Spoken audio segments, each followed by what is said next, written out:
আসসালামু আলাইকুম। সবাইকে স্বাগত জানিয়ে শুরু করছি আমার আজকের রেসিপি। আজকে আপনাদের সাথে শেয়ার করব ব্রোকলি দিয়ে দারুণ স্বাদের একটি রেসিপি।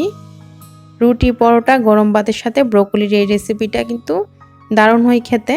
আশা করি রেসিপিটি আপনাদের কাছে অবশ্যই ভালো লাগবে। রান্নাটি করার জন্য আমি এখানে একটা ব্রোকলি ঠিক এরকম করে টুকরো করে নিয়েছি।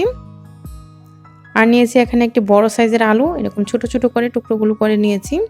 নিয়েছি এখানে মটরশুঁটি 1/3 কাপ। চুলায় একটা প্যান বসিয়ে প্যানটা যখন গরম হয়েছে দিয়ে দিলাম এখানে 2 টেবিল চামচ রান্নার তেল। চুলার আঁচটা মিডিয়াম আঁচে রেখে তেলটা যখন হালকা গরম হয়েছে দিয়ে দিচ্ছি এখানে আলুর টুকরোগুলো। তারপরে এখানে সামান্য পরিমাণে হলুদ এবং লবণ দিয়ে দিলাম আলুটা ভাজার জন্য। তো এভাবে নেড়ে চেড়ে এই আলুগুলোকে আমি ব্রাউন কালার করে ভেজে নিব।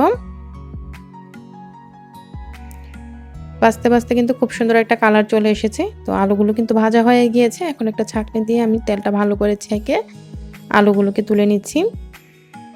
তারপর এই তেলের মধ্যে আমি ব্রোকলিগুলো ভেজে নিব। আর ব্রোকলিগুলো কিন্তু আমি ফুটন্ত গরম পানিতে 5 মিনিট ভিজিয়ে রেখে তারপর পানিটা ছেঁকে দিয়ে দিলাম এখানে। তো ব্রোকলিটাকে কিন্তু লাল করে ভাজা যাবে না, 2 মিনিটের মতো এভাবে উল্টে পাল্টে ভেজে নিলেই হবে।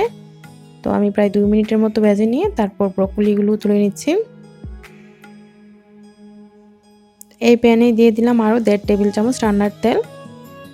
তেলটা গরম হয়ে যাওয়ার পর দিয়ে দিলাম এখানে 1/2 চা চামচ কাঁচা আস্ত জিরা। জিরাটাকে 10 সেকেন্ডের মতো ভেজে নিতে হবে, এর চেয়ে বেশি সময় ভাজা যাবে না। 10 সেকেন্ড ভেজে নেওয়ার পর এখানে আমি দেশি যে ছোট পেঁয়াজ 3-4টি পেঁয়াজ কুচি দিয়ে দিলাম। তো পেঁয়াজ কুচিটাকে ব্রাউন কালার করে ভেজে নিচ্ছি। আর পুরো রান্নাটা কিন্তু আমি চুলার আঁচটা মিডিয়াম আঁচে রেখে রান্নাটা করছি। তো কিছুক্ষণ পর যখন পেঁয়াজটা এরকম হালকা ব্রাউন কালার হয়ে গিয়েছে দিয়ে দিলাম এখানে 1.5 টেবিল চামচ পেঁয়াজ বাটা। আর এখানে দিয়ে দিলাম 1/2 চা চামচ রসুন বাটা। পেঁয়াজ বাটা এবং রসুন বাটাটাকে ভেজে নিচ্ছি যাতে করে কাঁচা গন্ধটা দূর হয়ে যায়। কিছুক্ষণ ভেজে নেওয়ার পর দিয়ে দিচ্ছি এখানে ধনিয়া গুঁড়া 1 চা চামচ, হলুদ গুঁড়া 1 চা চামচ, মরিচ গুঁড়া 1 চা চামচ, পরিমাণ মতো লবণ। মশলাটাকে আমি নেড়ে নিচ্ছি আর অল্প একটু পানি দিয়ে দিচ্ছি যাতে করে মশলাটা পুড়ে না যায়। তো সামান্য পানি দিয়ে এখন এই মশলাটাকে প্রায় 3 থেকে 4 মিনিট কষিয়ে নিব।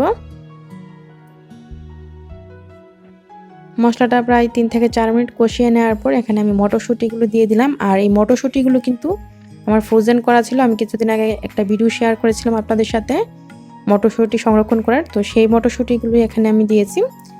তো আপনারা যারা দেখেননি দেখে নিতে পারেন, লিঙ্কটা ডিসক্রিপশন বক্সে দিয়ে দিব মটরশুঁটি কীভাবে সারা বছর ধরে সংরক্ষণ করতে পারেন। তো এখন আলু এবং ব্রোকলিগুলোও ভেজে রেখেছিলাম সবগুলো দিয়ে দিলাম। তারপর 2 মিনিটের মতো কষিয়ে নিয়েছি। 2 মিনিট কষিয়ে নেওয়ার পর দিয়ে দিলাম এখানে 1 কাপ পানি। তো পানিটা দেওয়ার পর আমি এখন নেড়ে তারপর এখানে 4টি আস্ত কাঁচামরিচ দিয়ে দিচ্ছি। নেড়ে ঢাকনা দিয়ে ঢেকে রেখে দিচ্ছি 5 মিনিট চুলার আঁচটা ফুল আঁচে রেখে। 5 মিনিট পর ঠিক এই পর্যায়ে এসেছে। তো ব্রোকলিটা মোটামুটি সিদ্ধ হয়ে গিয়েছে, আলুটাও সিদ্ধ হয়ে গিয়েছে। ঝোলটা কমে আসা পর্যন্ত চুলার আঁচটা ফুল আঁচে দিয়ে আমি রেখে দিলাম আরও প্রায় 2 থেকে 3 মিনিট। 3 মিনিট পর আলুটা সুন্দরভাবে সিদ্ধ হয়ে গিয়েছে, ঠিক এরকম দেখুন। তো এখন আমি দিয়ে দিচ্ছি এখানে 1 চা চামচ গরম মশলার গুঁড়ি। গরম মশলার গুঁড়িটা দেওয়ার পর 2 মিনিটের মতো চুলায় রাখছি। 2 মিনিট পর দেখুন ঝোলটাও কিন্তু অনেকটা কমে এসেছে। এখন আমি ধনিয়া পাতা কুচি অ্যাড করে দিচ্ছি। ধনিয়া পাতা কুচিটা দেওয়ার পর নেড়ে পুরো রান্নাটাই মিশিয়ে নিচ্ছি যাতে করে ধনিয়া পাতার ফ্লেভারটা সুন্দরভাবে যায়। তারপর আমি চুলা থেকে প্যানটাকে নামিয়ে নিচ্ছি। প্যানটাকে নামিয়ে নিয়েছি আর রান্নাটা ঠিক এরকম হয়েছে, মাখা মাখা হয়েছে। তো ঝুল ঝুল করে কিন্তু রান্না করলে এটা খেতে ভালো লাগবে না, ঠিক এরকম মাখা মাখা করেই রান্নাটা করতে হবে। দেখলেনই তো কত সহজেই ব্রোকলিটা রান্না করা যায়। রুটি, পরোটা, গরম ভাতের সাথে খেতে অনেক বেশি মজার হয়। অবশ্যই রান্নাটি করবেন। আশা করি রেসিপিটি আপনাদের কাছে অবশ্যই ভালো লাগবে। যদি রেসিপিটি ভালো লাগে লাইক, কমেন্ট, শেয়ার দিয়ে সাথেই থাকবেন। রেসিপিটি দেখার জন্য আপনাদের সবাইকে অসংখ্য ধন্যবাদ।